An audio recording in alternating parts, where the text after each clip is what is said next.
Soyez les bienvenus pour ce webinaire.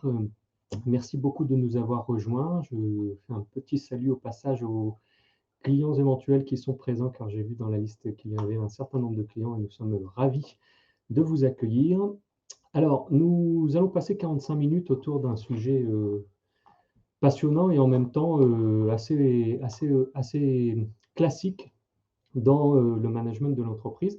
Moi, je suis Pierre Egido, je suis consultant depuis 17 ans en formation management et je suis le patron de Chronos depuis 10 ans et nous accompagnons les entreprises sur des projets dits de transformation managériale avec un fort ADN sur les questions de learning et de développement de compétences dans des solutions qu'on appelle sur mesure. Alors, notre webinaire, pourquoi ce énième webinaire sur les entretiens annuels, puisque finalement, c'est un sujet qui est ô combien ressassé dans les entreprises, qui fait écho à plein de pratiques sur lesquelles on va essayer de décortiquer, essayer de comprendre comment on peut faire les choses un peu autrement dans ce moment où finalement, on est à la fois dans une période évidemment des entretiens annuels, mais on a aussi un enjeu fort sur les compétences, puisqu'il y a une pression forte. Alors, au-delà des enjeux de pandémie et de Covid, il y a surtout aussi un enjeu de digitalisation d'un certain nombre de métiers, de changement de paradigme d'un certain nombre de business et de secteurs qui font que, naturellement, on parle de métiers qui vont disparaître, on parle de nouveaux métiers, on parle surtout de compétences qui sont de plus en plus obsolètes, ou en tout cas dont l'obsolescence est presque programmée comme dans nos chers smartphones et dans nos ordinateurs. Et donc tout l'enjeu, c'est d'essayer aussi d'accompagner les salariés des entreprises aujourd'hui sur ce qui finalement va tenir le plus possible ou essayer de se maintenir pour réussir leur progression, leur évolution. Et là, on voit bien le lien entre l'entretien annuel et l'entretien pro, hein, qui n'est pas juste un exercice technique où on fait la liste des actions de formation, de la mobilité en interne, mais qui répond évidemment à un enjeu d'employabilité qui est très très fort et qui s'est accéléré forcément avec cette période un peu folle que nous vivons, ou en tout cas dont nous sortons tout doucement, je l'espère, pour tout le monde. Mais on est aussi dans un contexte lié à cette crise du Covid où il y a eu pas mal d'impact sur la dynamique humaine, sur le ressenti des collaborateurs. Et l'idée, c'est d'apporter une attention particulière cette année, certainement, et dans les années qui arrivent, sur cette question de la valorisation des compétences, mais aussi des investissements de chacun, de tous ceux qui ont fait que les entreprises ont tenu, quelles que soient les conditions dans lesquelles elles ont travaillé. Et puis, il y a ce nouveau cadre de référence qui est évidemment fondamental, puisque il n'a échappé à personne qu'un certain nombre d'accords qui sont en train d'être discutés sur le télétravail, le flex office, l'hybridation du travail. On a des clients qui ont engagé déjà des choses assez fortes, hein, sur le flex office, ou qui sont en train de l'engager, et forcément, ça a un impact sur l'organisation du travail. Alors, ce énième webinaire sur l'entretien annuel et sur sa préparation, surtout sur la façon dont on peut finalement faire en sorte que les choses soient certainement mieux préparées pour qu'elles soient plus performantes dans la réalité, c'est pas nouveau pour nous. Je voulais commencer par ça parce que pour ceux qui nous connaissent et qui nous suivent depuis un moment, il y a au moins 5 ans, mais nous on existe depuis 34 ans, mais depuis 5 ans, on prend la parole sur un certain nombre de sujets qui nous sont très importants pour nous. J'en ai pris deux, et puis le deuxième, évidemment, a un lien fort avec ce qu'on va se raconter aujourd'hui. La confiance in rien, qui était une conférence et tout un volet, toute une politique d'accompagnement qu'on a menée avec nos clients et qu'on continue de mener, parce que c'est une valeur fondamentale, surtout dans cette période actuelle du Covid et du post-Covid, dans la façon dont on organise le management. Hein. Sans confiance, c'est très compliqué de mettre en place les conditions du télétravail. Et puis en 2017, on prenait la parole avec une conférence et un accompagnement pour nos clients qui s'intitulait La révolution managériale vers la fin de l'évaluation, avec un point d'interrogation parce que la question était de savoir si finalement l'évaluation, l'entretien annuel d'évaluation, quelle que soit sa forme, avait vraiment une valeur et une vertu profonde pour l'entreprise, ou si c'était juste un exercice de style, une figure un peu imposée dans laquelle il fallait s'inscrire pour répondre aux contingences de l'entreprise. Et déjà à l'époque, je vous ai extrait deux, trois slides qui me semblaient importantes. À l'époque, on avait relevé que l'entreprise Deloitte, que beaucoup de gens connaissent, hein, fait partie des Big Four, des gros cabinets internationaux de conseil et d'accompagnement, Deloitte aux États-Unis avait calculé que la période et la campagne d'entretien annuel faisait globalement que l'ensemble des salariés sur le territoire américain dépensaient 2 millions d'heures qu'ils appelaient perdues, parce qu'ils disaient, et ils ont montré à l'appui que ça leur coûtait, je crois, 2 milliards de coûts cachés et de coûts directs sur le temps passé, sur la préparation, et puis sur tout ce que ça ne produit pas comme valeur ajoutée. Et ça a été, je crois que cette étude date de 2016, ça a été un coup de semence dans le milieu des RH, parmi tant d'autres hein, qui sont arrivés dans cette période, parce que globalement, ça remettait un peu en question la question des entretiens annuels, avec cet enjeu de savoir si finalement l'entretien produit quelque chose. Alors, on était remonté un peu plus haut en se demandant finalement, mais pourquoi est-ce qu'on fait des entretiens? À quoi ça sert? Et il est important pour bien comprendre ce qu'on va se raconter là et pour voir comment est-ce que l'approche qu'on a permet de résoudre finalement un peu la problématique de la performance des entretiens, bah, que les entretiens annuels d'évaluation, les entretiens d'évaluation, sont nés presque concomitamment avec la question du salariat, si je puis dire, même si le salariat date d'un peu avant. Mais en tout cas, il y a une vraie rupture dans l'histoire du travail et de l'organisation du travail, parce qu'avant le salariat, la valeur créée, elle était visible immédiatement. On avait des ouvriers agricoles, on avait des ouvriers sur les chaînes de travail, on avait des artisans, des gens qui travaillaient, un apprenti charpentier, quel que soit le métier qu'on faisait, on voyait ce qui était produit et il était facile, si tant est que ça le soit, de pouvoir mesurer finalement l'investissement en tant que chef d'entreprise ou en tant qu'employeur en se disant bah, finalement, cet ouvrier, cet employé me coûte autant et il me ramène autant puisque je peux revendre ou je peux suivre la valeur créée.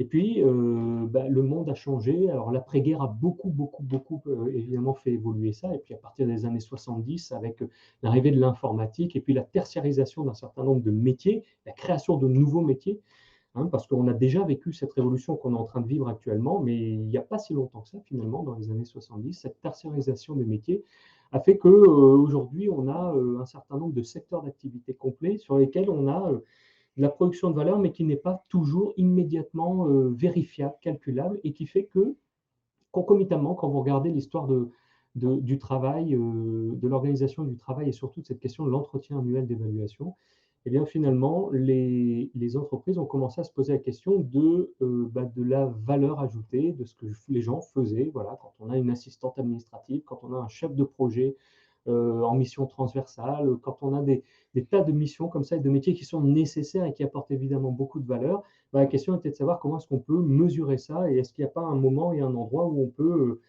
intervenir sur la valorisation à la fois de ce qui a été fait, le redressement de ce qui doit être fait et puis les compétences qui sont associées et à accompagner. Donc du coup, cet entretien annuel, il s'inscrit aussi là-dedans et malheureusement, je dirais, il s'inscrit toujours là-dedans. Parce qu'aujourd'hui, on sait, Deloitte l'a dit, mais il y a eu plein d'autres études qui sont sorties depuis quelques années sur cette question des entretiens annuels. On sait très bien que bah, les entretiens annuels sont souvent déceptifs pour beaucoup de monde dans les entreprises. C'est peut-être d'ailleurs pour ça qu'il y a, je crois, plus de 300 personnes qui se sont inscrites à ce webinaire. Ça ne veut pas forcément dire que le sujet est nouveau, ça veut simplement dire qu'il y a toujours des questions dans les entreprises sur le sujet et que l'enjeu, c'est d'essayer de comprendre comment est-ce qu'on peut faire les choses différemment. Alors, des choses différentes, il y en a qui ont été faites ces dernières années. Il y a eu ce qu'on appelle des pratiques innovantes, mais qui restent à la marge dans les entreprises. On a parlé il y a quelques années d'évaluation inversée, où finalement on disait, comme l'histoire de la pyramide inversée, l'objectif, ça va être d'inverser la logique d'évaluation.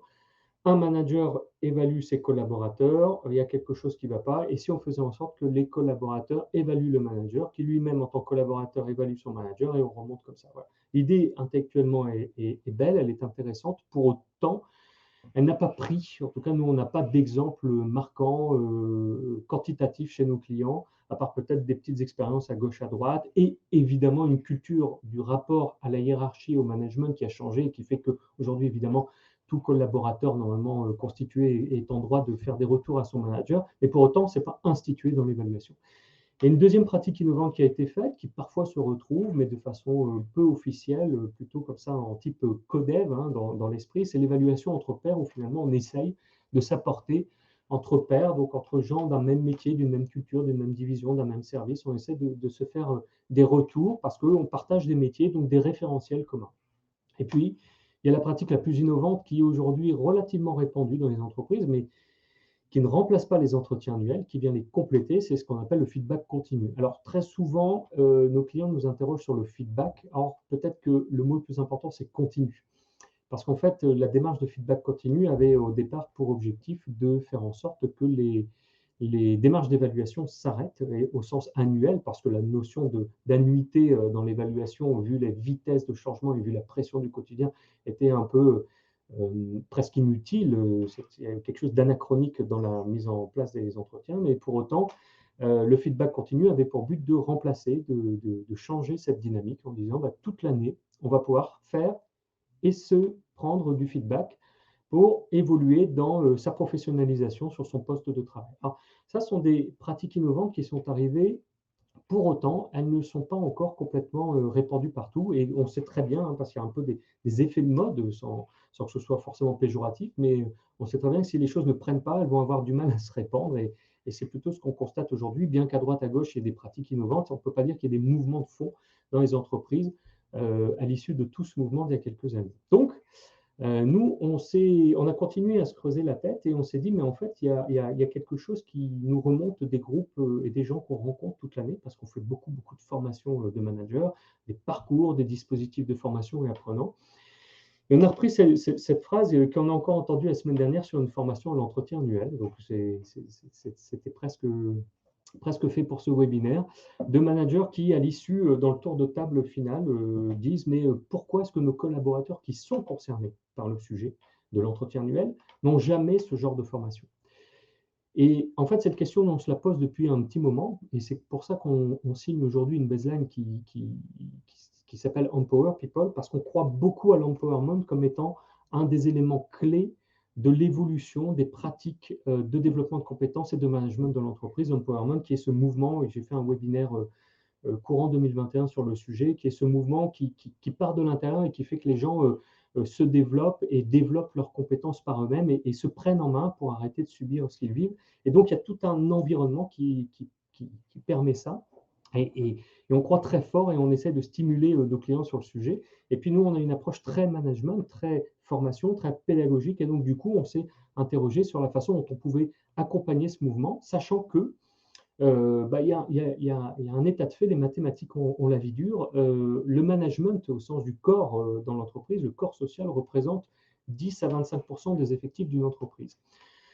Or, on sait très bien que bah, c'est pas que le manager qui va faire réussir l'équipe, c'est l'ensemble des collaborateurs. Et très souvent, les collaborateurs, on va les outiller techniquement sur les sujets, mais on ne va pas leur apporter le même équipement en termes de compétences, en termes de préparation sur finalement ces compétences qui sont certainement les plus difficiles à acquérir, à développer, les plus longues, les plus fragiles, mais qui sont certainement celles qui vont leur permettre de se développer et d'être agiles dans leur mobilité, tant dans l'entreprise que sur le marché de l'emploi. Ce sont toutes les soft skills et toutes les compétences, qu'elles soient soft ou pas d'ailleurs, toutes les compétences un peu structurantes en termes d'appropriation de ce qui nous arrive et de reprise de contrôle d'un certain nombre de sujets.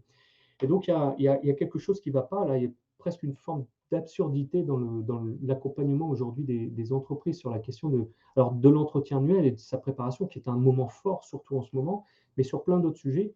C'est que finalement, on forme toujours les mêmes, on muscle toujours les mêmes, et puis bah, les autres, on leur donne, on se dit, bah, les managers vont les préparer, les managers vont leur expliquer, les managers vont leur filer de l'info, les RH vont faire des notes. Alors, on compte beaucoup sur les RH dans les entreprises qui ont été très sollicités à la crise du Covid. Il faut faire des kits, il faut faire des ceci, il faut faire de cela.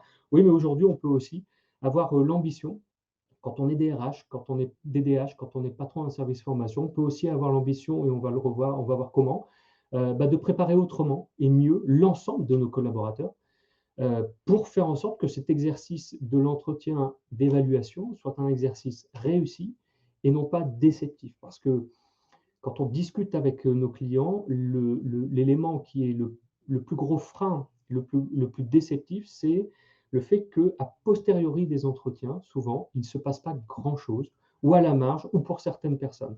Globalement, c'est un peu comme dans la scolarité avec des enfants, il y a les très bons, dont on va suivre le profil parce qu'on en est fier, il y a ceux qui posent des grosses difficultés, on va mettre en place des plans d'accompagnement personnalisés, du soutien scolaire, etc. Et puis il y a cette masse au milieu des enfants dont on ne s'occupe pas vraiment, des élèves dont on se dit, bon, bah, ils vont à un moment donné se révéler. Et malheureusement ou heureusement, dans les entreprises, très souvent, on retrouve un peu ces proportions. Et l'idée, c'est d'essayer de casser cette mécanique en apportant une réponse formation qui permette finalement de faire se rencontrer ce que nous, on appelle la logique du leadership et du membership. C'est un sujet sur lequel nous sommes très à cheval et sur lequel nous accompagnons beaucoup de nos entreprises clientes en essayant de leur faire passer cette marche parce qu'aujourd'hui, avec le digital, on peut, avec des coûts marginaux ou des coûts très faibles, toucher le plus grand nombre et faire en sorte de monter le niveau de compétence générale, ce qui répond à plein de besoins dans les entreprises. Évidemment, les besoins d'employabilité, mais il y a aussi des enjeux autour du contrat social que l'entreprise a avec ses salariés, exigés aussi par les partenaires sociaux. Et il y a des enjeux très, très forts autour de ces questions de développement de compétences de l'ensemble des collaborateurs. Et ce lien entre leadership et membership, c'est un lien qu'on essaye de faire avec cette logique d'empowerment en dépassant la relation collaborateur-manager, cette logique finalement du lien de subordination avec quelqu'un qui aurait accès à un certain niveau de formation et d'information de façon régulière et permanente dans l'entreprise, le manager, qui est stimulé sur le développement personnel, qui est stimulé sur son leadership, qui est stimulé sur plein de soft skills, et puis les collaborateurs qui peuvent avoir, évidemment, je ne dis pas qu'ils n'en ont pas, chez des clients, on a des personnes qui ne sont pas managers, qui font des formations de développement personnel, mais c'est souvent évidemment destiné à l'amélioration de la relation client, de la gestion du stress en relation client, de la gestion des émotions dans telle situation. C'est rarement gratuit, évidemment rien n'est gratuit, mais en tout cas, ce n'est pas du tout fait dans la même logique, en se disant, bah, comme il est collaborateur, il doit développer un certain nombre de soft skills et de compétences, ou en tout cas, il a le droit, lui aussi, d'être prêt pour vivre les situations managériales dans lesquelles le manager, lui, va monter en puissance. Et en fait, on constate depuis des années que, et c'est normal, enfin c'est normal, c'est une logique, c'est une façon de penser le développement des compétences. Beaucoup d'entreprises misent, et avec nous évidemment, beaucoup sur le développement des compétences de leurs managers, mais il nous manque quelqu'un, parce que si 10 à 25% de l'effectif des entreprises sont des managers, il manque le client du manager, qui est le collaborateur, et lui aussi a droit et doit aujourd'hui, et on en est persuadé, et c'est possible, monter d'un cran et accéder au même niveau d'information et de formation pour faire en sorte que les choses fonctionnent du point de vue de la performance opérationnelle attendue par les entreprises. Alors du coup, l'idée, c'est de profiter évidemment de la période dans laquelle on est, profiter, et ça ne va pas s'arrêter, de la force de la force de frappe du digital. Parce que dans le digital, on met plein de choses. Voilà. Nous, ce qu'on y met, évidemment, c'est la capacité à encapsuler des contenus et des savoirs pour pouvoir les répandre au plus grand nombre. Parce que cette mission de répandre au plus grand nombre, c'est quelque chose qui est important pour nous, c'est quelque chose qui est presque de l'ordre de notre raison d'être. Essayer de profiter, de mettre le digital au service de quelque chose dans l'entreprise, et c'est vraiment possible, pour augmenter de façon considérable les chances de voir quelque chose se produire. Et ça, c'est très important pour nous parce que ben, dans les mécaniques de développement de compétences que l'on met en place chez les clients, on a malheureusement souvent cette phrase de nos managers qui disent « mais pourquoi mes collaborateurs ne sont pas formés ?» et ou de managers qui disent « mais est-ce que mes patrons au-dessus, ils sont formés aussi ?» Ça, c'est le grand classique. Finalement, à chaque fois qu'on forme des gens, les gens s'interrogent en disant « mais est-ce que les autres ?» C'est ça la question du système. Est-ce que les autres sont au courant de ce que tu nous racontes? Est-ce que les autres ont accès au même niveau d'information, aux mêmes outils, au même niveau de développement de compétences pour qu'on puisse le faire ensemble? Et l'idée, c'est le faire ensemble que l'on va chercher à toucher parce qu'aujourd'hui, avec le digital, on peut réellement faire bouger les choses et ça, c'est notre pari. Donc, pour faire ça, ben, notre projet, notre ambition et ce que l'on fait et ce que l'on propose, eh bien, c'est de décloisonner en fait les formations et les dispositifs de développement de compétences en essayant de former tous ceux qui sont concernés. Et derrière cette formation, il y a un enjeu auquel on est très attaché parce que je vous l'ai dit, on travaille beaucoup sur les questions de confiance, donc on travaille beaucoup en parallèle sur les questions de responsabilisation des salariés, des collaborateurs. Et bien derrière, l'enjeu, c'est de responsabiliser tout le monde sur cet entretien annuel d'évaluation, qui est un moment clé, qui est souvent déceptif pour beaucoup de monde. Je ne dis pas tout le monde, évidemment, mais enfin, si on prend la parole et si on le fait de façon si forte, c'est parce qu'on sait chez nos clients voilà, qu'il reste finalement pas grand-chose. Et ce pas grand-chose, il est lié au fait que tout le monde n'est pas au même niveau.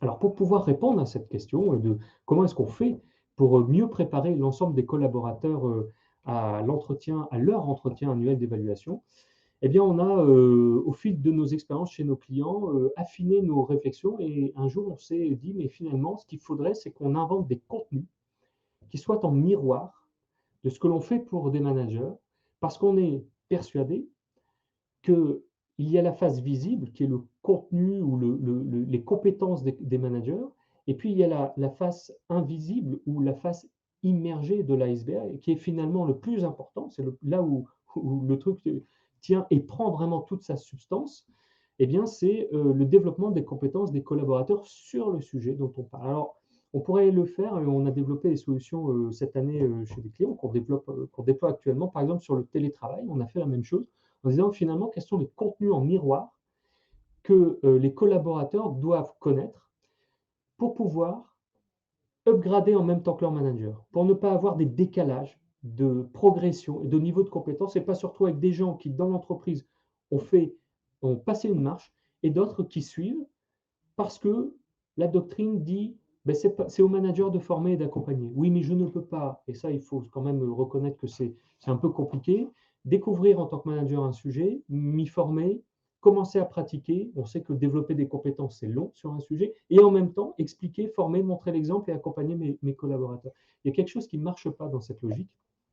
Et donc, l'idée, ben, c'est de profiter de la force du digital et puis de cette innovation qui est le contenu miroir pour pouvoir faire en sorte que chaque contenu de formation pour les managers ait forcément une résonance pour leurs collaborateurs. Et après, les modalités dans lesquelles on le fait bah, ce sont des modalités qui changent et qui évoluent en fonction bah, de la maturité de l'entreprise sur le sujet, des investissements qu'elle est prête à faire, de la maturité des collaborateurs dans les séquences d'apprentissage. Certains sont plus habiles que d'autres, d'autres ont plus l'habitude de se prendre en main. Et tout ça se construit dans cette logique de leadership and membership qui a pour but de monter tout le monde d'un cran sur le sujet. Alors, qu'est-ce que ça veut dire mieux préparer ou révolutionner la préparation des entretiens annuels pour les collaborateurs et pour les managers? Eh bien, ça veut dire partir de ce constat que les entretiens annuels ne sont pas toujours réussis, en tout cas pas à la hauteur des attendus, que le contexte fait qu'il y a un enjeu, une pression très forte pour que ces entretiens soient réussis, et que les pratiques innovantes de ces dernières années, les évaluations inversées, les évaluations entre pairs, le feedback continu, sont, lorsqu'ils sont mis en place, contributifs, complémentaires, mais ne permettent pas de résoudre l'équation de la performance autour des entretiens annuels. Et donc l'enjeu, eh bien, c'est pour nous d'associer l'ensemble des équipes à la préparation et donc à la réussite des entretiens pour que, j'allais presque dire, une bonne fois pour toutes, il y ait quelque chose qui se passe réellement et qu'on ose emmener tout le monde vers un peu plus de performance, quitte à ce que bah, l'année suivante, on ait peut-être beaucoup moins à y revenir et qu'il y ait des pratiques qui s'améliorent parce qu'on aura diffusé un système d'apprentissage dans l'ensemble de l'entreprise. Alors, ce que ça veut dire concrètement dans l'organisation, bah, ça veut dire que lorsqu'on travaille sur l'entretien annuel, on travaille sur un entretien qui, en fait, est non obligatoire. Je pense que vous le savez tous, mais c'est un entretien qui est évidemment nécessaire et ô combien important, pour plein de raisons d'ailleurs plus ou moins obscures parfois. Mais il y a un entretien professionnel qui, lui, est obligatoire. Le lien qu'il y a entre les deux, c'est que l'un va évaluer les compétences, alors à travers les objectifs, va permettre de faire le bilan, la projection des personnes, c'est un vrai moment d'échange, etc. L'autre va parler de l'employabilité. Et évidemment, ça n'a échappé à personne dans le monde des ressources humaines, que compétences et employabilité ont un lien très très fort. Et ce qu'on va se dire sur l'entretien annuel, qui est l'entretien qui est le plus connu et le plus, j'allais dire, costaud à mener, parce que finalement, il repose sur la connaissance fine que j'ai de mon collaborateur et sa capacité à nourrir cet entretien, eh bien, ça va être aussi utile pour l'entretien professionnel, qui lui se fait tous les 2 ans, même si là, on est arrivé avec le décalage du Covid au bilan des 6 ans, et qui est un entretien ô combien important, beaucoup plus orienté sur l'employabilité et la projection professionnelle du collaborateur, mais finalement, de ce que l'on vit, alors nous aussi on les fait ici, et puis on les voit chez nos clients, moins chargés en termes d'intensité émotionnelle, parce que un peu plus technique. Donc on zoome sur cet entretien annuel pour voir comment est-ce qu'on peut faire en termes de préparation, parce que finalement c'est là que se joue la relation à un moment clé qui est un peu le moment anniversaire de la relation. En tout cas, normalement, tout le monde attend ça comme une soirée un peu particulière qu'on attend dans son année, où voilà, normalement, on se prépare, on se fait beau, voilà, on passe chez le coiffeur avant, on rachète, voilà, parce que c'est l'entretien annuel, et j'espère que ça, c'est encore vécu comme ça dans les entreprises, parce que c'est un moment important, surtout quand il est bien préparé pour tout le monde. Alors, l'entretien annuel, mieux préparé, ça veut dire quoi? Ça veut dire que il est possible de préparer et les collaborateurs et les managers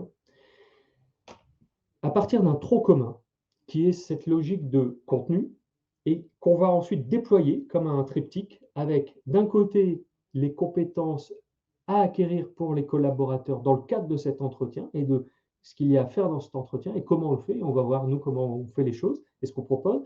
Et puis, évidemment, pour le manager aussi, de l'autre côté, en miroir, ce qu'il a à particulièrement bien savoir faire ou aiguiser dans sa façon de faire pour faire en sorte que dans la période dans laquelle on est, il sache mener l'entretien de façon, on va dire, performante, ce gros mot qui n'en est pas un, c'est-à-dire que ça serve à quelque chose et que ça apporte de la valeur. Puisque je vous rappelle qu'un des constats des entretiens, c'est que très souvent quand même, il y a une déperdition assez forte, soit pendant, soit juste après l'entretien. Donc on a finalement dans l'entretien annuel des étapes, un contenu commun que vous allez retrouver partout.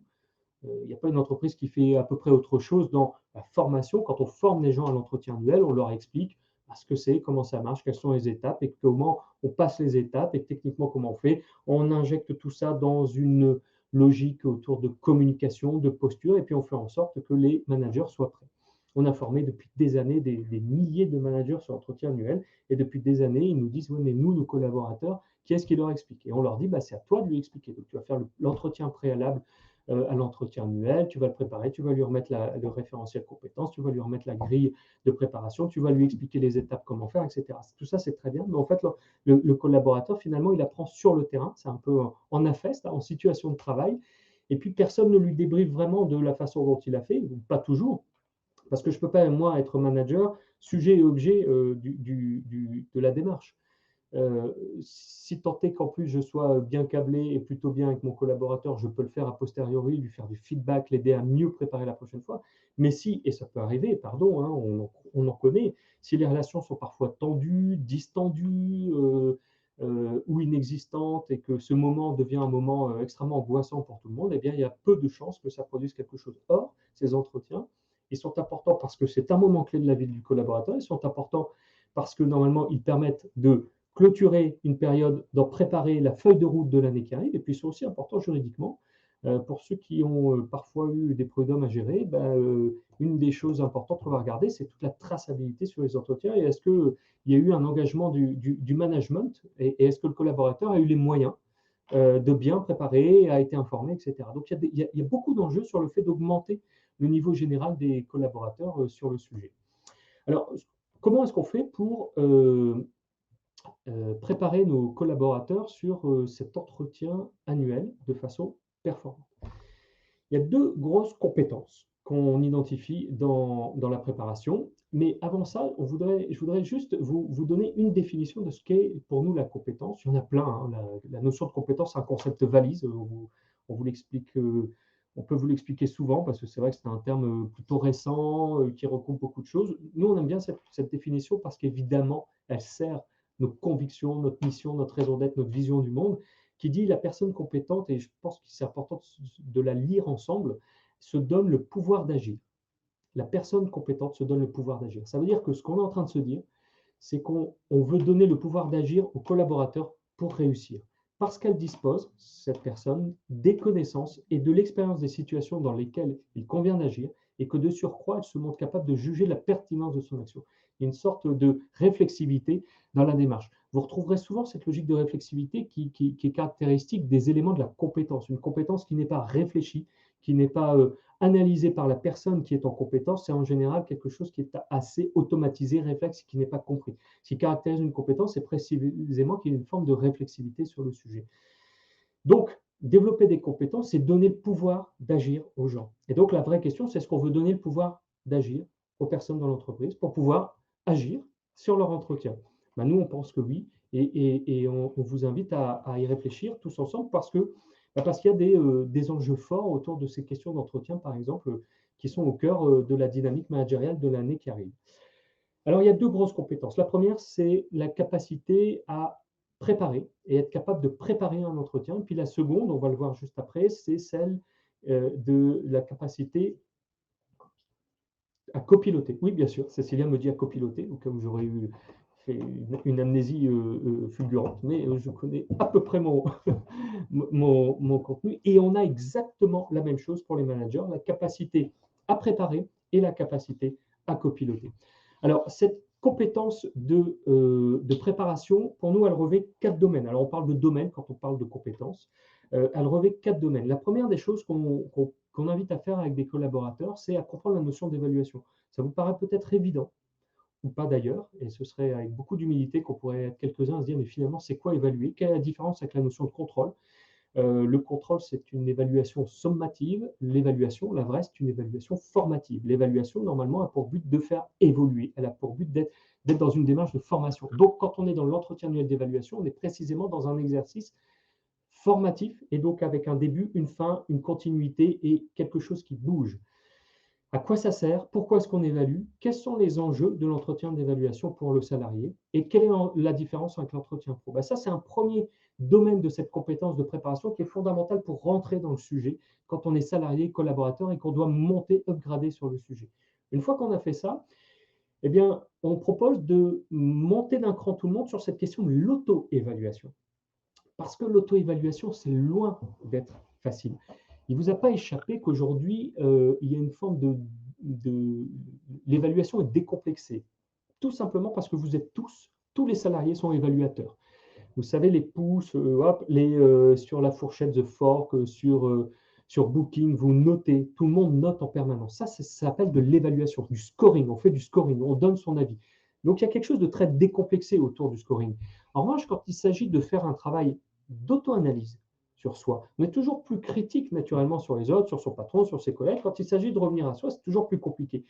Et nous, on pense, pour responsabiliser tout le monde, qu'il faut parler de ça avec nos salariés, à travers une capsule, un échange, les modalités pédagogiques, peu importe, pour pouvoir finalement faire en sorte qu'ils comprennent d'abord ce que c'est que l'évaluation et ensuite, pour bien se préparer, ce que c'est que l'auto-évaluation.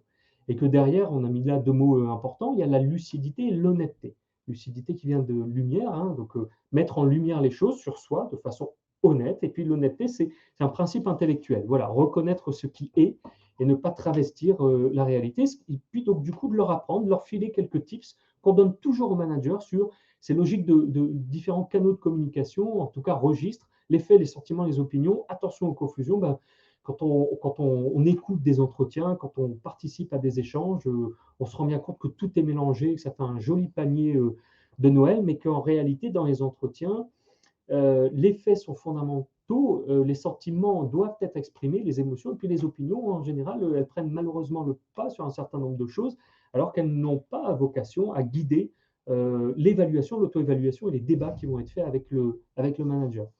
Et puis, sur cette deuxième domaine de cette compétence préparer son entretien annuel d'évaluation, il y a la dimension de storytelling, c'est-à-dire réécrire son histoire sans la refaire. C'est un peu l'anamnèse hein, dont on parle en thérapie, cette capacité à refaire sa vie, son histoire, son année, donc à s'en souvenir parce qu'on est allé chercher les faits, parce qu'on a réfléchi à ce qu'on a réellement produit dans l'année, mais sans réécrire l'histoire, ou en tout cas sans la refaire au sens de, voilà, sans gommer les éléments qui ne m'intéressent pas. On dit, vous connaissez cette phrase, l'histoire est écrite par les vainqueurs, et là, il y a quelque chose de l'ordre de l'honnêteté dans cette démarche d'auto-évaluation qui fait que bah, quand le collaborateur arrive, il est préparé, il sait ce qu'il a à dire. En tout cas, il est interpellé sur l'idée que s'il n'est pas honnête et s'il n'est pas bien préparé, ça ne va pas bien se passer. Et puis le manager qui sait que son collaborateur s'est préparé et qui connaît les sujets sur lesquels il s'est préparé, parce qu'il n'y a pas de je te cache ce sur quoi je me forme, hein. Tout le monde sait sur quoi tout le monde va progresser. Par contre, ce n'est pas tout à fait les mêmes portes d'entrée, mais le tronc commun est le même, c'est réussir cet entretien et mener les étapes de l'entretien. Eh bien, le manager est beaucoup plus serein parce qu'il sait que normalement, son collaborateur a fait ce travail d'auto-évaluation. Ce qui fait que s'il n'est pas fait, bah, y a peut-être une question autour de l'exigence à monter qui est présente et qui est sous-tendue par le sujet. Le troisième domaine sur lequel on pense qu'il faut préparer nos collaborateurs, c'est cette capacité à oser et savoir se projeter. Oser parce qu'on se rend compte qu'il y a des gens qui ne rêvent plus.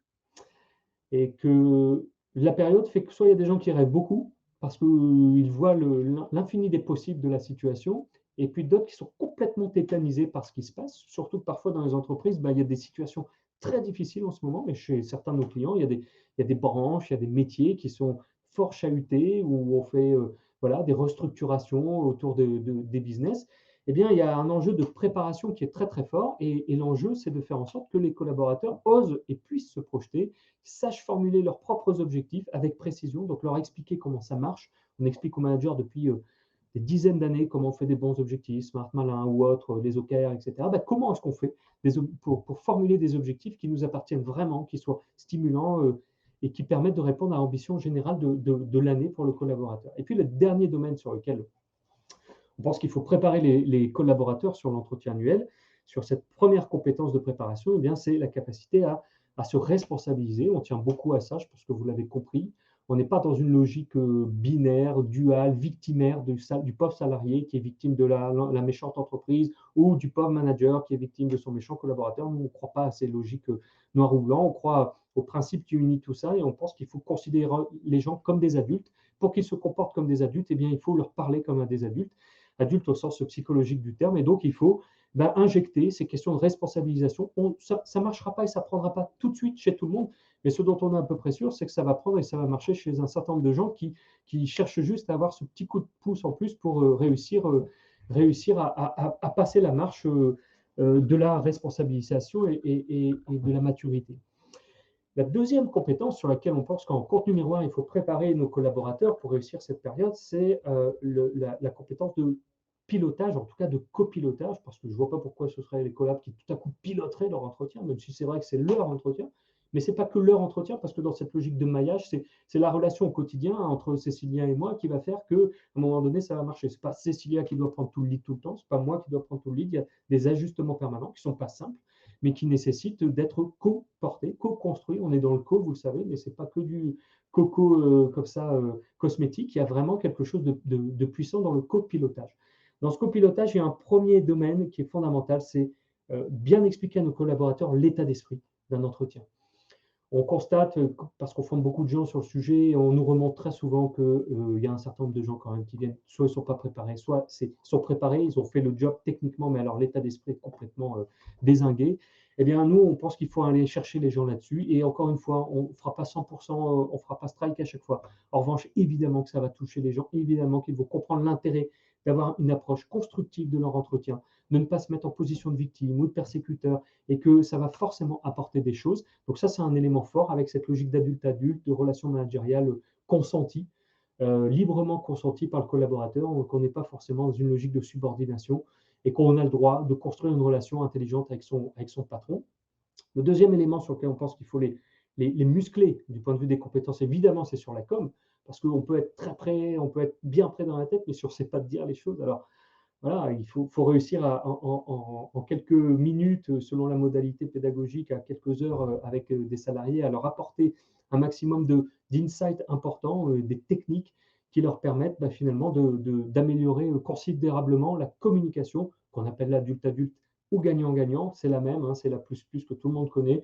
C'est cette relation qui dit, moi je suis OK avec moi, je suis prêt, je me sens bien, et puis je suis honnête et lucide avec qui je suis et qui tu es, et je te vois comme quelqu'un de juste, d'honnête et de lucide. Et puis en plus, comme je sais qu'on a monté en compétence tous les deux et qu'on le fait dans un climat qui cherche à nous responsabiliser, il y a quand même des chances que ça prenne et que ça marche. En tout cas, ce qui est sûr, c'est que si on ne le fait pas, il y a peu de chances que les choses bougent. Troisième domaine fondamental de ce copilotage, c'est apprendre à argumenter, à construire ses arguments dans l'échange. Hein, parce que finalement, ce n'est pas si simple. Hein. Il y a beaucoup de textes philosophiques décrits sur la dialectique, etc., qui expliquent que voilà, les raisonnements par l'absurde.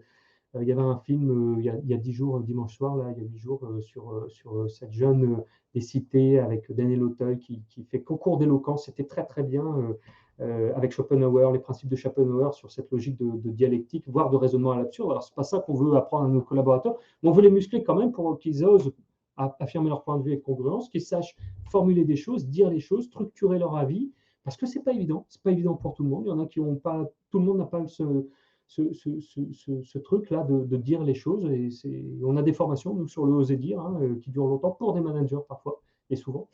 Voilà, et donc il y a cette logique de feedback. Alors on le raccroche nos feedbacks là dans le contenu parce que finalement cette question du feedback, c'est un vecteur qui permet de se prendre en main pour construire ces argumentaires. Et donc comment est-ce qu'on fait pour recevoir, mais aussi faire un feedback bienveillant, exigeant, ou comment on fait pour recevoir une critique sans se braquer, en comprenant que les choses, c'est pas parce que je fais des choses qui sont pas très bien faites que je suis quelqu'un de pas bien. Voilà, et c'est Cécilia qui me dit qu'il me reste 5 minutes. Voilà. Et le dernier domaine sur le copilotage, sur lequel on pense qu'il faut construire et muscler nos collaborateurs, eh bien, c'est cette capacité à participer à l'élaboration de son plan de développement de compétences, puisque là, il y a un enjeu fort, évidemment, et puis il y a des enjeux avec l'entretien professionnel là-dedans, hein, parce que dans le plan de compétences, il peut y avoir de la mobilité, il peut y avoir de la FES, il peut y avoir des formations, euh, et l'entretien pro nous le dit, hein, pas que des formations obligatoires. Hein. Il doit y avoir au moins une formation non obligatoire, c'est-à-dire des formations qui développent d'autres compétences. Aujourd'hui, dans le recrutement, on parle de mad skills, des compétences un peu folles. Il y a les hard skills, soft skills, mad skills. Bon, voilà, donc des choses un peu différentes qu'il faut que la personnalité des gens se déploie. Et donc, on invite, pour bien piloter cet entretien, à permettre aux gens de révéler les points essentiels, puis surtout de travailler sur cette question d'objectifs opérationnels, de zones de progrès, de besoins d'accompagnement, pour qu'ils soient acteurs, qu'ils osent et qu'ils sachent faire des demandes, dire les choses clairement. Quand on a fait tout ça, quand on a préparé nos collaborateurs sur des formats qui peuvent, encore une fois, être très légers à un peu plus lourds et un peu plus formatifs, à la fois sur la préparation et le copilotage, là, on a tout à coup, autour d'un manager qui a peut-être 10 collaborateurs, on a tout à coup un effet système qui se met en place. Et l'effet système, il ne se met pas en place que individuellement. Vous le savez, le tout est supérieur à la somme des parties. C'est-à-dire qu'une fois qu'on a monté tout le monde dans une équipe sur le sujet en compétences, il y a des échanges, il y a des interactions, il y a des choses qui sont créées, il y a de l'émergence autour de cette dynamique. Et puis, parallèlement, nos managers, on va aussi peut-être leur refaire une piqûre de rappel sur ce que c'est que la conduite d'un entretien performant. Alors, je vais évidemment aller vite parce qu'il ne nous reste que quelques minutes, mais le document, vous pourrez le récupérer, puis on pourra en reparler si vous voulez et nous recontacter. On va retrouver évidemment les mêmes, alors évidemment, non, mais en tout cas pour nous, c'est une logique de contenu miroir. Donc on va donner les mêmes modalités, on va donner les mêmes chances aux gens de réussir. D'un côté, les collaborateurs et de l'autre, les managers. Le manager, on va l'aider à préparer, mais dans la préparation, on ne va pas lui mettre la même chose. Pourquoi? Parce qu'il y a à la fois souvent des managers qui sont largement préparés aux entretiens, et dans les entreprises, en tout cas chez nos clients, ce sont plutôt des grandes entreprises ou des grosses ETI, les dispositifs de formation à entretien annuel sont en général existants. Voilà, les RH font très bien le job, tout le monde a les documents, il y a des formations en interne faites par des tuteurs, etc. Simplement, là, il y a un enjeu de préparation qui est différent, sur des sujets différents. Et là, notre idée sur cette préparation, c'est d'aider les managers à réfléchir à l'état d'esprit et la posture. On vous a mis des choses, là je ne vais pas tout lire parce qu'on n'a pas le temps, mais vous reprendrez le document si vous voulez, autour de finalement nouveaux repères, changement de regard, création de valeur, et cette logique de bascule d'un moment un peu différent qui fait que le cadre de référence est en train de changer. Il y a beaucoup de débats en ce moment dans les RH qui disent est-ce qu'on est en train de changer de paradigme ou pas. Je ne sais pas si on change de paradigme, c'est peut-être un peu tôt pour le dire, que le cadre de référence dans lequel on travaille change, ça c'est sûr. L'organisation, les modes de travail, les types de management, tout ça est en train de bouger, le cadre est en train de bouger, et il faut absolument que nos managers, dans le cadre de cet entretien, prennent conscience de ça dans leur préparation, et puis aussi qu'ils intègrent du coup une approche constructive.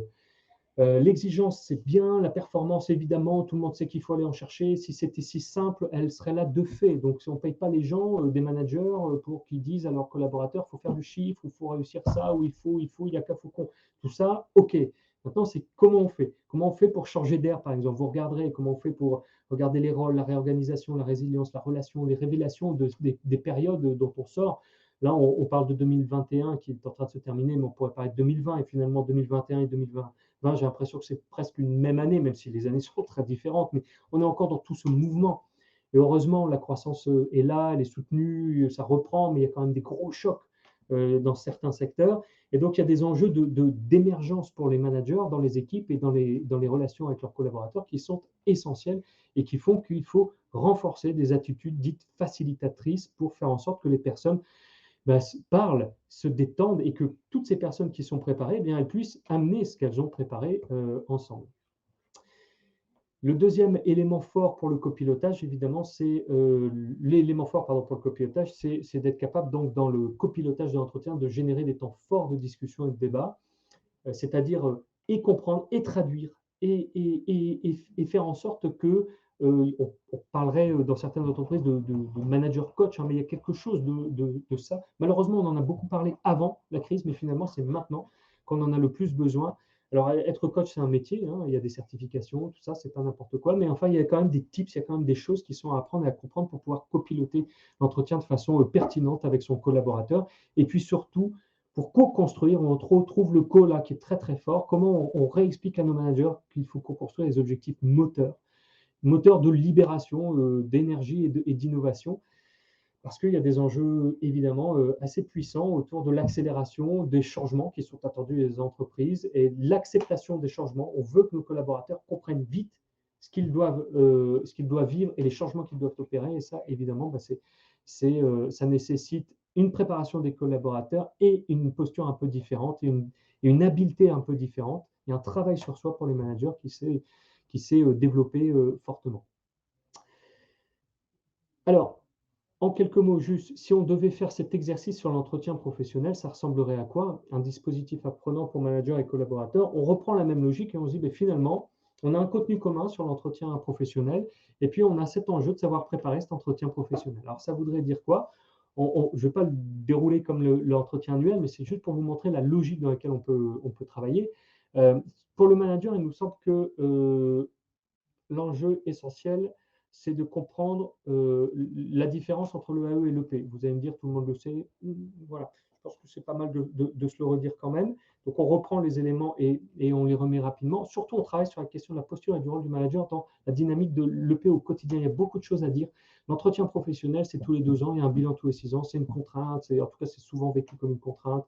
Les opportunités sont surtout pour le collaborateur. On est plus là pour faciliter les choses. Non, en réalité, il y a des choses au quotidien, sur une année en tout cas de collaboration avec un collaborateur qu'on peut et qui doivent alimenter cette logique de l'entretien professionnel qui, au bout de 2 ans, doit être fait et doit finalement checker ce qui est en cours dans le cadre de l'employabilité du collaborateur. Et ça, c'est à bien comprendre quand on est manager pour pouvoir construire des maillages de situations apprenantes. C'est le troisième point sur lequel, pour nous, il faut accompagner les managers sur cette question de l'EP. Et puis, parallèlement, bien, un peu en miroir, on va évidemment expliquer aux collaborateurs comment l'entretien pro a un impact fort sur l'ouverture au monde du travail. Les collaborateurs doivent comprendre que, évidemment, ils le savent, hein, mais voilà, l'entretien professionnel sert aussi à se dire si un jour j'ai plus envie, ou si un jour mon manager peut plus, ou si l'entreprise peut plus, ben moi je suis prêt et je peux m'investir. Et le P, c'est pas juste un document que je remplis comme ça. Il y a vraiment une dynamique en lien avec des situations de travail sur lesquelles je suis acteur. Et dans mon entretien annuel, je peux aussi stimuler ça. Et puis, bah, comprendre la notion d'employabilité et sa dynamique au quotidien, c'est fondamental. Et puis, être alerte, être en veille sur cette question des soft skills dans l'employabilité qui nous semble très importante parce que les hard skills, c'est une chose et l'employeur en général le fait parce que de toute façon, il y a une nécessité dans la performance quotidienne. Sur les soft skills, c'est plus compliqué. Or, on sait très bien que ça va permettre aux gens de réduire, quand il y a malheureusement des ruptures dans les contrats de travail, de réduire les temps, les temps d'inemployabilité. Ça va contribuer, ça ne fait pas tout, mais ça peut contribuer. Quand les gens sont bien préparés, sont sûrs d'eux, sont en confiance, ben ça apporte forcément quelque chose de différent. Et là, on a notre rôle social, on remplit notre contrat social en tant qu'employeur et en tant que DRH, évidemment. Alors, pour pouvoir faire ça sur cette logique de préparation, d'upgrade de compétences de l'ensemble des collaborateurs, bah, il y a plein de modalités pédagogiques. Hein, en tout cas, voilà, il y a peu de limites aujourd'hui sur le sujet. On fait comme on veut. Ce qu'on sait globalement, c'est que les classes virtuelles permettent l'échange. Alors, soit on fait de la formation, on transmet, mais c'est compliqué, les classes virtuelles, voilà, les formations différentes. Donc, plutôt de l'échange d'expérience. On sait qu'on peut monter des capsules pour plutôt la partie tuto, démonstration, démo, usage, comment je fais techniquement, sur de la com, sur des préparations, sur de la prise de notes. Et puis on peut aussi accéder à des contenus à travers qu'on appelle des podcasts, hein, qui permettent plutôt de faire réfléchir, parce qu'on voit bien le podcast, c'est un truc normalement qu'on écoute, peut-être en situation de travail ou peut-être pas, selon. Et puis, bah, c'est quelque chose qui nous fait réfléchir, qui permet plutôt de travailler le sens, la direction, l'adhésion à un sujet. Et sur l'ensemble des contenus, là, du fond dont on a parlé, eh bien, il y a des choses qui peuvent être traitées en classe virtuelle, d'autres en capsule vidéo learning, d'autres en podcast. d'autres en présentiel, tout simplement, à travers des débats, des échanges. On peut teinter des pédagogies, parce que finalement, la pédagogie est au service du contenu, au même titre que l'outil d'entretien est au service de l'employabilité et du développement des compétences. Alors en synthèse, parce que j'avais déjà 5 minutes de plus et de trop que je parle, en synthèse, nous, on a une conviction sur la préparation de cette période avec les collaborateurs et les managers, c'est que le management n'est pas qu'une question de manager. On a produit un article dans Forbes le mois dernier sur le sujet. Si vous avez l'occasion de le lire, vous verrez, on explique un peu cette logique qui est assez simple. Hein. Le management, ça se fait à deux. C'est comme quand on danse. Hein. On peut danser tout seul, hein, remarquez, mais on peut aussi danser à deux, c'est plus agréable. En tout cas, le management, c'est relationnel avant tout. C'est transactionnel et relationnel. Donc l'enjeu, c'est de repenser nos approches, vos approches, pour toucher tout le monde en même temps. C'est possible. On est dans une période qui le permet. On est dans une période folle, mais on ne peut pas s'interdire de faire ça, et de créer évidemment des contenus miroirs qui montent en compétence tout le monde le plus rapidement possible. Voilà ce qu'on avait à vous partager sur ce webinaire.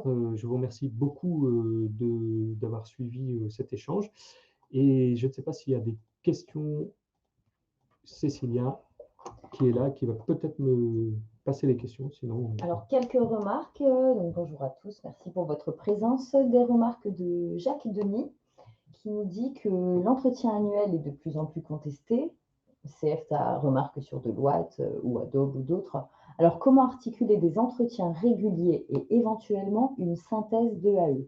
Ce dernier continue-t-il d'avoir sens dans ce type de feedback d'amélioration continue et régulier?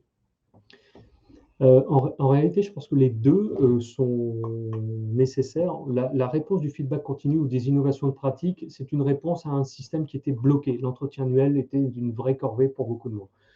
Le fait d'en avoir parlé, d'avoir tenté des choses différentes, il se peut que dans les entreprises, les choses aient bougé. Pas toutes, évidemment.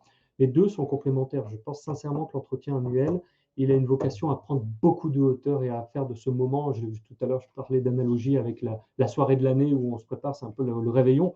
Pour moi, c'est un peu ça. En tout cas, je pense qu'il faut l'alimenter comme ça. Le feedback est essentiel aujourd'hui. Alors, je ne sais pas s'il est continu au sens de tous les jours, parce que c'est peut-être excessif, et puis il ne faut pas passer de rien à tout. En revanche, d'injecter des pratiques de feedback pour apprendre aux gens à s'améliorer sur un certain nombre de sujets, surtout ne pas découvrir l'étendue des dégâts au moment de l'entretien annuel, tant pour le manager que pour le collaborateur, c'est essentiel. Et ce que vient juste nous raconter cette histoire de feedback continu, par exemple, c'est qu'en fait, il faut qu'on se parle et que ce soit structuré autour d'une méthode qu'on appelle le feedback. Une deuxième remarque de Jacques Denis, qui te demande si vos clients qui pratiqueraient ces entretiens de feedback réguliers les articulent-ils avec une solution digitale?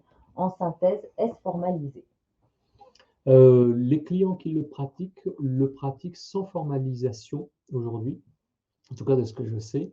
On est plutôt dans un exercice quotidien qui a pour but de dimensionner la compétence du collaborateur. Et après, en général, chez nos clients, il y a ce qu'on appelle des entretiens trimestriels, des points d'activité, dans lesquels, évidemment, c'est l'occasion de raccrocher les feedbacks qui ont été faits dans le mois, dans la semaine ou au trimestre.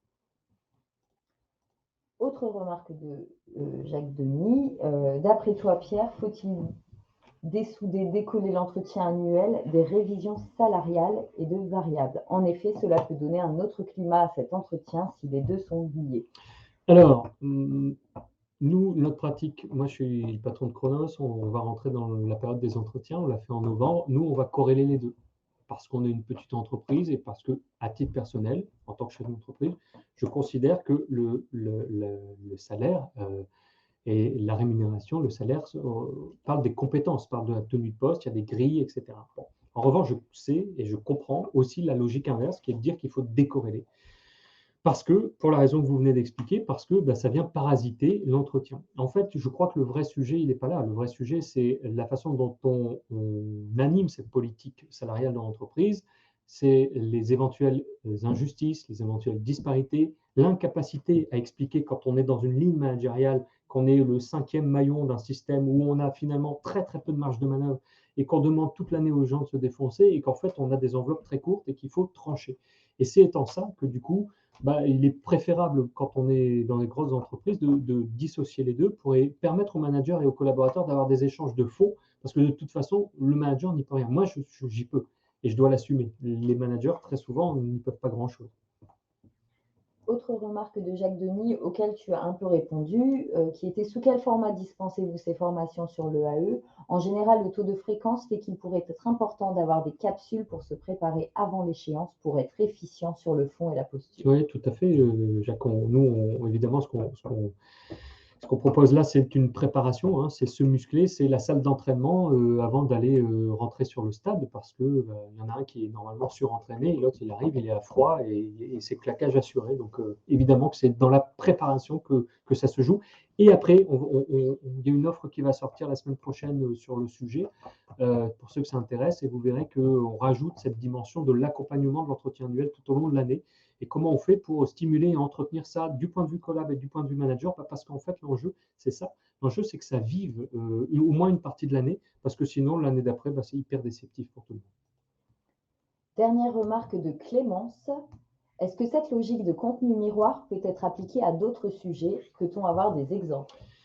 Oui, Clémence, évidemment, on peut l'appliquer, je l'ai expliqué tout à l'heure, au télétravail. Aujourd'hui, on déploie des dispositifs chez nos clients qui sont très appréciés, parce qu'en fait, les collaborateurs montent en puissance en même temps que leur manager. On peut l'appliquer aussi sur les questions de management de la performance, autour de la gestion du temps, le pilotage d'activités, parce que sur des sujets très opérationnels sur lesquels les collaborateurs sont souvent très demandeurs de progresser pour comprendre et pour être au niveau dans l'échange et dans l'opérationnel avec leur manager. Et à chaque fois qu'on répond aux besoins de développement de compétences de nos collaborateurs et des salariés, on est, à mon avis, dans la vocation même des ressources humaines. C'était la dernière remarque. Eh bien, merci à toutes et à tous d'avoir suivi ce webinaire. Et puis, rendez-vous le mois prochain ou d'ici un mois et demi autour des sujets de la dynamique collective en management. À bientôt. Au revoir. Au revoir.